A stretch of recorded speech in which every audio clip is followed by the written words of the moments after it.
A big, really tough stance when it comes to North Korea ahead of this UN meeting. What else is the U.S. proposing here? Well, there are a few elements to it. One is a ban on textile exports from North Korea. We know that's one of the ways that they get foreign exchange. One of the other sources of foreign exchange, it's North Korean workers, guest workers overseas. About 50,000 of them, according to the United Nations estimates. And the US is also proposing that these people not be paid, which is pretty tough. It'll be pretty tough for those people, certainly in the places where they're working.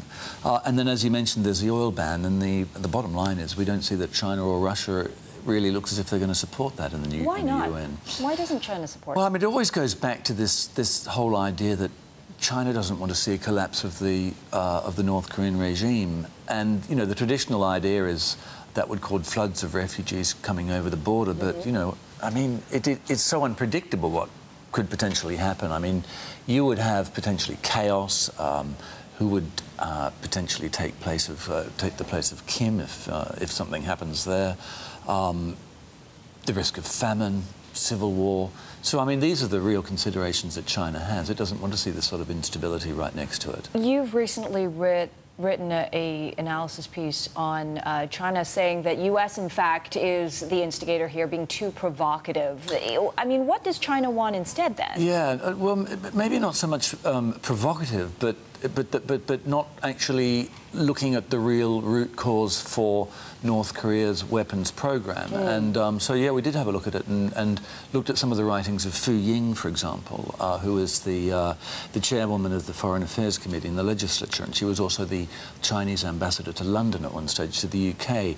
And she's written that the thing about China is that without holding the key to North Korea's security concerns, China hasn't got any leverage to actually stop this foreign nation's nuclear program. See that she calls it a foreign nation. I mean, North Korea, in the eyes of China, is a sovereign state.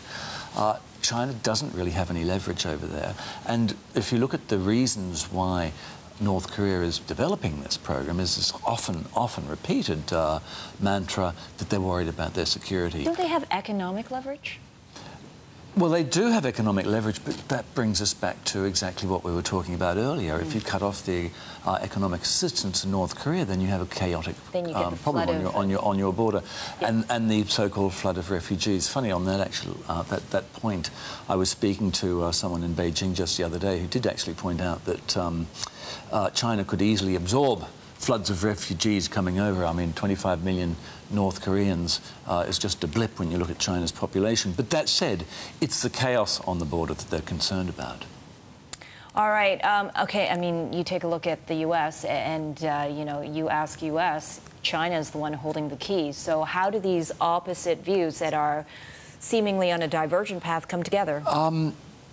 This is the real issue, but even before that there's an issue, because if you look at what we hear from the US, you see divergent messages. Trump saying on one thing, you know, threatening war and criticising President Moon in South Korea for his so-called policy of appeasement, because Moon has talked about actually having talks and dialogue with North Korea.